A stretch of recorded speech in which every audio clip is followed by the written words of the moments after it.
శ్రీ గురుభ్యో నమః. వారం వర్జం. ఏప్రిల్ 30, 2026 గురువారం.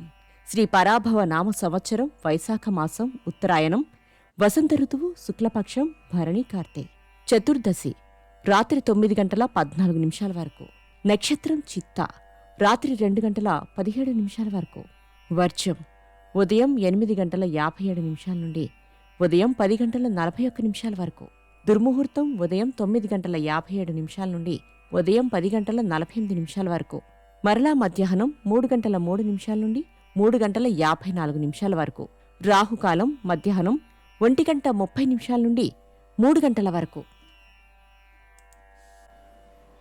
ద్వాదశ రాశుల వారు ఈరోజు చేసుకోవాల్సిన పూజలు: దక్షిణామూర్తి స్వామివారి ఆలయము లేదా శివాలయ దర్శనం చేయండి. విభూతిని ధరించండి. ద్వాదశ రాశులు. మేషరాశి.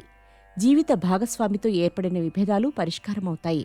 మిత్రులను కలుస్తారు. ఆస్తి వివాదాలు తీరి లబ్ధిని పొందుతారు. వృషభ రాశి.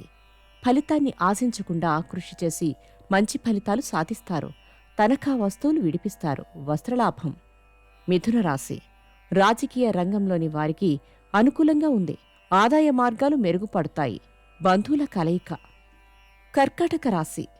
చేపట్టిన కార్యక్రమాలలో విజయం సాధిస్తారు.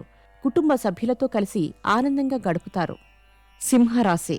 దూర ప్రాంతాల నుండి శుభ ఆహ్వానాలు అందుకుంటారు. ఉద్యోగులకు పదోన్నతులు ఉంటాయి. కన్యారాశి. విదేశీ పర్యటనలు అనుకూలిస్తాయి. కీలక నిర్ణయాలలో స్వంత ఆలోచనలు శ్రేయస్కరం. నూతన విద్యావకాశాలు కలవు. తులారాశి. పొదుపు పథకాలలో వైఫల్యం చెందుతారు. టెక్నికల్ రంగంలోని వారికి అనుకూలంగా ఉంది. వాహన సౌఖ్యం. వృశ్చిక రాశి. శుభకార్యాలు ముడిపడతాయి. ఉపయుక్తమైన చర్యలు చోటు చేసుకుంటాయి. విలువైన వస్తువులు కొనుగోలు. ధనస్సు రాశి. ధర్మ మార్గంలో పనిచేస్తారనే ఖ్యాతి లభిస్తుంది. సమస్యలు తీరి ప్రశాంతత పొందుతారు. మకర రాశి. ఇంటిలో పండుగ వాతావరణం నెలకొంటుంది.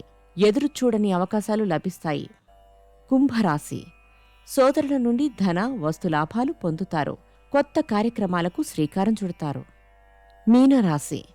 ఫైనాన్స్ రంగంలోని వారు కాస్త జాగ్రత్తగా మెలగడం చెప్పదగినది. కీలక నిర్ణయాలు తీసుకుంటారు. నమస్కారం.